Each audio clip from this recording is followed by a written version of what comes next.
Harry Potter and the Sorcerer's Stone by J.K. Rowling. Wands up, kids.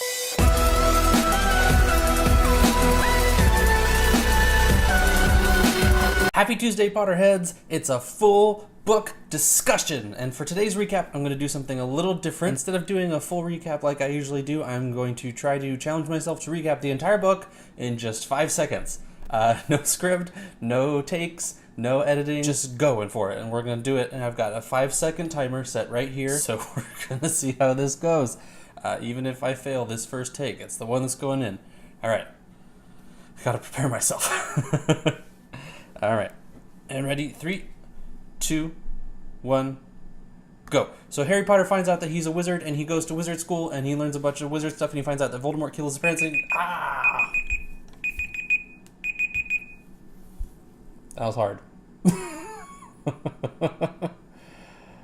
I don't even think I got halfway through the book. That sucked. For the first part of our full book discussion today, I want to talk about something that I don't think gets discussed enough when it comes to the Harry Potter books. And that's how freaking terrible the faculty and staff of Hogwarts seem to be at their job. We'll start with the obvious. Argus Filch, whose job it seems is mostly unregulated. I mean, does anyone actually supervise Filch, or are they just letting him do whatever he wants because they take pity on him because he's a squib? Or is he? Link in the description. Let's think about what Filch does mostly in this book. 99% of the times that he is mentioned in Harry Potter and the Sorcerer's Stone, he is out patrolling the castle at night, making sure that students aren't out of bed. And the guy kind of sucks at it. How many times does Harry sneak out at night? And how many times does he not get caught by Filch? And when Dumbledore catches Harry in front of the Mirror of Erised, did Filch even get reprimanded for not catching Harry? Let's not forget that Filch misses the days when he was allowed to torture children. Next, Professor Binns. I know we've all had teachers who were so boring that we all fell asleep, but Professor Binns is so boring that he puts his entire class to sleep, and he doesn't even notice. He's a bad teacher, he's also dead, he should be fired. You fire a ghost? Next up,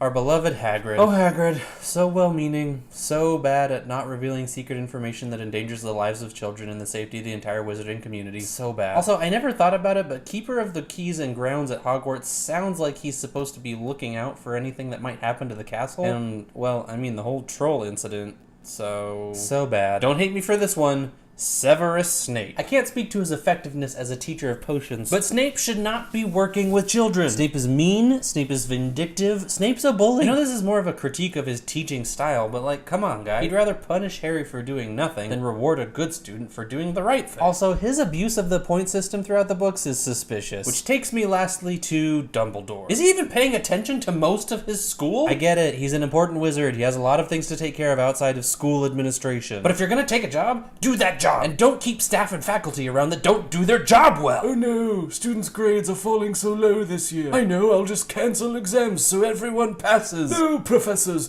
distribute points as you see fit regardless of any regulation. Maybe get someone else who isn't distracted by grooming Harry to defeat Voldemort to do this job. Speaking of defeating Voldemort, next I want to talk about the end of the book, specifically how Harry is able to retrieve the stone from the mirror. Now my question last week was how Dumbledore did this. This is an issue that has plagued me for years, because J.K. Rowling has never revealed the magic that Dumbledore uses to A, hide the stone in the mirror, and B, make it so that someone who wanted to only find the stone but not use it could actually retrieve it. And in a stunning turn of events, I couldn't find a single theory online about what magic Dumbledore actually uses to do this. Normally the fandom is full of theories and is so helpful. This time around, bupkis, nothing, nada. So I had to do it on my own.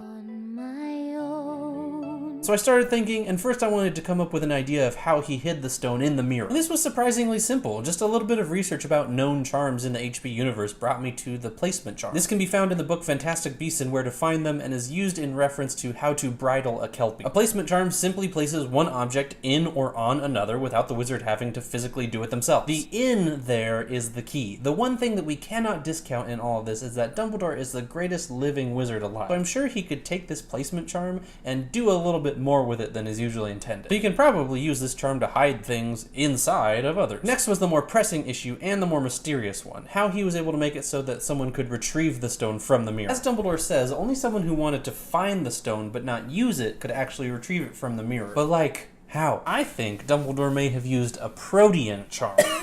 The Protean charm, if you read ahead a few books, is a charm that links several objects together through a common purpose. The way we see it used most directly in the series is in the Order of the Phoenix, when Hermione uses the charm to link together a bunch of galleons so that Dumbledore's army can communicate in secret. It's also believed that this is the charm that Voldemort used when he branded his Death Eaters with the Dark Mark. With the Protean charm, when you change one of the objects that you've charmed, it affects all of the others. So a member of the DA can manipulate their coin and it affects all of the other coins. Or a Death Eater can touch his Dark Mark and all of the other Dark Marks burn. This is what makes me think that this may be how Dumbledore manipulated the mirror. Here's my thinking. Dumbledore used this charm to link the mirror and the stone together for this common purpose. The mirror still works as always, showing someone their deepest desire, but the mirror isn't a passive participant like other mirrors. It actively changes itself when you step in front of it. So this active change could be what leads to the charm being enacted. I think Dumbledore set it up so that the Protean charm would only be engaged if the mirror reflected one very specific thing. That's where Dumbledore's line comes in. Only if someone stood in front of the mirror and saw themselves finding the stone but not using it, only then would the Protean charm become active and would the stone be transported into their pocket. I mean, it could even be as specific as only if the person actually sees themselves putting it in their pocket. And you know, now that I'm thinking about it, I bet the stone isn't actually even in that room anywhere. I bet the stone's not hidden in the mirror. I've been laboring under the assumption this whole time that the stone was hidden physically inside the mirror. But that doesn't even have to be true for this theory to make sense. I mean, we do say our reflections are in the mirror, but we know that there's not actually anything in there. I bet he hid the stone somewhere else, somewhere that he could actually keep an eye on. That way, he could more easily set up a notification system if it was retrieved. I know the only way that we see the charm being used in the canon is to link identical or close to identical items. But this is Dumbledore we're talking about. I'm sure he's able to manipulate almost any spell to his own needs. I really want to hear your thoughts on this one, so please leave them in the comments. I put this same theory on a couple Harry Potter subreddits, and everyone there generally thought that I was pretty off base.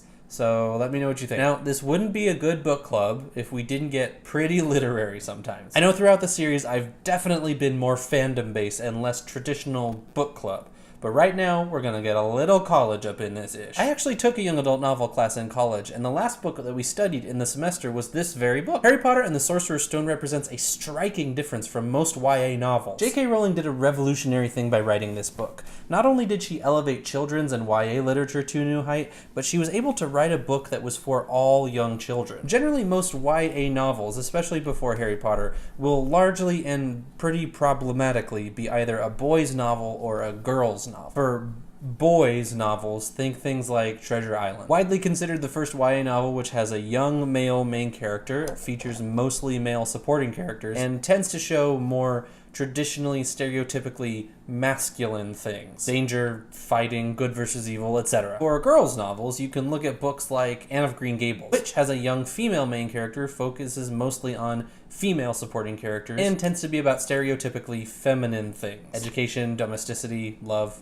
etc. Please note the air quotes. All of this gender stereotyping is maddening. And most of the highly successful YA novels of the 19th and 20th centuries stuck to this format of these two camps, until Queen Jo came along. Harry Potter and the Sorcerer's Stone is neither a boys' novel nor a girls' novel. It is a novel for all children. We all know that the series can suffer a bit when it comes to representation, but as far as beginning to break down the more traditional gender stereotypes, the book does a pretty good job. It blends the elements of the two camps perfectly. Though the novel is centered around Harry, it also features almost as heavily a young girl at the center of it all in Hermione. I mean, Hermione is more important to Harry's success than himself. I don't think anyone is going to argue with that. It covers the themes of family, education, and love, while also covering themes like danger, good versus evil, and death. It has strong, powerful women, as well as kind and gentle men, and vice versa. And all of this is even more impressive when you look at the fact that this is a fantasy novel. Before Harry Potter, there were almost zero fantasy young adult novels that featured powerful and positive femininity in a central way. Treasure Island, The Hobbit, Ender's Game. But you look at what has come after Harry Potter, and it's clear that this book was revolutionary. The Hunger Games, Divergent, shoot, even Twilight. Nope, can't do it.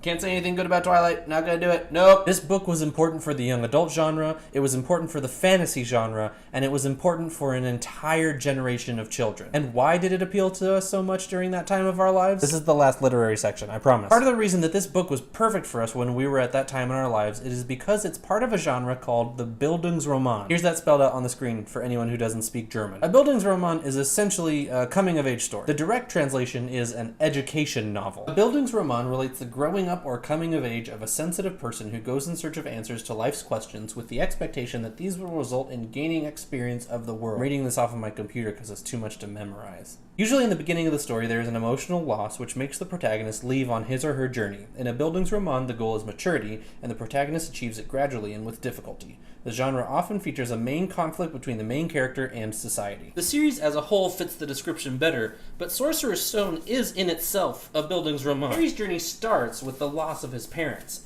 He grows up in an extremely sensitive situation. The story very much so features a conflict between Harry and the society he's placed into, both before and after becoming a wizard. And eventually, he grows into understanding what his place will be like in this new wizarding world he's discovering. The Bildungsroman works for young adult novels because everyone feels like this when they're at that age. Every 11-year-old feels like they don't fit in, like they're at odds with the world around them. And from that time of your life onward, your journey is about finding maturity and learning about society until you feel like you've found a place that you belong. The genre is compelling and it's easy to connect with, and that's part of what makes this book so important for the millions of us that grew up with it. And now it's time for Parenting with Arthur. Since I just talked about serious literary stuff, we're going to do something a little more fun for parenting today. Today we'll be presenting the award for Best Parenting in Harry Potter and the Sorcerer's Stone. The nominees for Best Parenting in Harry Potter and the Sorcerer's Stone are Minerva McGonagall for Tough Love, Rubeus Hagrid for Comforting, Albus Dumbledore for Imparting Wisdom, Molly Weasley for Selfless Kindness, and Petunia Dursley for,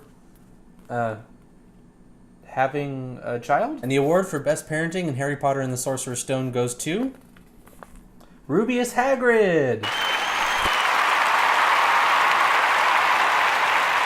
Hagrid, I think, is ultimately the best parent for Harry in this story. Harry is at such a point in his life in this book where everything is so new that he needs a guiding and comforting hand and someone looking out for his emotional health while he learns everything that's new about this new world he's placed into. From the first pages of this book, Hagrid takes up the mantle as Harry's protector. He's the first person to protect Harry after his parents have died. He cries when he has to leave him with the Dursleys, and he is the one who goes and gets Harry and introduces him to who he truly is. Hagrid is kind and gentle with Harry as well as the friends that Harry introduces him to. He celebrates Harry's successes and scolds him for his poor choices. He does his best to keep Harry in line, and he tries hard to keep him safe. At the end of the book, he does an incredibly selfless thing and works extremely hard to track down pictures of Harry's parents to put in a photo album to give to Harry. And all of that is why Hagrid gets the award for Best Parent in Harry Potter and the Sorcerer's Stone. At least in my book club. And that's all for Parenting with Harry Potter. One last thing I want to do for our full book discussion. At the end of every book, I will be awarding points to certain characters, just like the House Cup. Also like the House Cup, the points will be awarded arbitrarily and will be entirely based upon my biased opinion. And they will also be fully unregulated. At the end of the series, we'll add up all the points to see who the greatest character in this series is. Spoiler alert, it's gonna be Hermione. So, here we go. 20 points to Harry Potter for endurance, resourcefulness, and a can-do attitude. 10 points to Hermione Granger for working ahead before the semester even begins. 5 points to Rubeus Hagrid for the best door knocking down the hut on the rock has ever seen. 50 points from the Dursleys for being awful for 11 years. 5 points to Vernon Dursley for still taking Harry to London anyway. 5 points to Molly Weasley for being a helpful stranger. 5 points to the Trolley Witch for coming in clutch with the goods. 10 points to Albus Dumbledore for the best opening speech in school history. Link in the description. 20 points to Hermione Granger for knowing the answers to all of Snape's questions. 10 points to Hermione Granger for successfully levitating her feather on the first try. 5 points from Hermione Granger for not having her priorities straight. 15 points to Ron Weasley for being a very good friend from the very start. 10 points from Harry Potter for breaking the rules so often. 5 points from Rubeus Hagrid for illegally raising a dragon. 5 points to Dean Thomas for being a West Ham fan. 1 million points from Queerness Squirrel for being the worst. It's okay, guys. He's dead. Can't get any more points. 20 points to Minerva McGonagall for being the only professor in this book who seems to be fair and good at what she does. 10 points from Severus Snape for being a bully of a teacher. 20 points to Severus Snape for ultimately protecting Harry. Whatever. 50 points each to Harry Potter, Hermione Granger, and Ron Weasley for perseverance, cleverness, courage, and bravery. And 50 points to Neville Longbottom for the best damn transformation of the whole book. So like I said, we'll keep a leaderboard, and at the end of the series, we'll see who wins. As of right now, here are the results.